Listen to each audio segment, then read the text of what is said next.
Good afternoon, ladies and gentlemen. It is Monday, September 8th, and I'm going to walk through your homework. All right, so first piece, this is your spelling right at 3 times.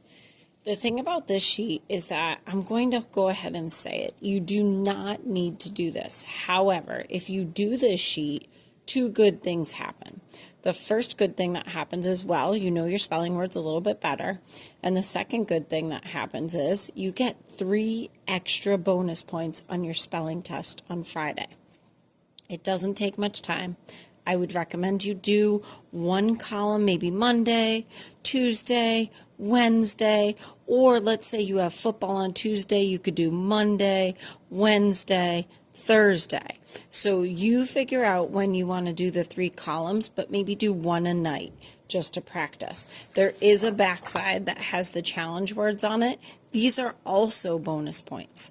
So for example, if you get 1 challenge word right, that's an extra point on your test. If you get all 4, that's an additional 4 bonus points. So on your spelling test, you can get an additional 7 points of bonus. So I recommend you do that. The spelling homework tonight is this sheet. So the words are listed over here, and then they want you to break it down to short A. Short A says ah, short E says eh, short I says eh, O says ah, and short U says and they want you to read these words and see which one they're placed under. You are not writing the numbers because the whole point is to practice spelling the word. So for example, it says breath. That's a short E, eh. So you would write breath right here. Breath. Please use a pencil or a pen, by the way. Do not use marker. I'm doing this so that you guys can see it better. And then cross it out. Next, able. That would be a short O. So I would write the whole word down here. Now keep in mind, these words should not be spelled wrong because they're listed right here. This is a way for you guys to practice how to spell your spelling words.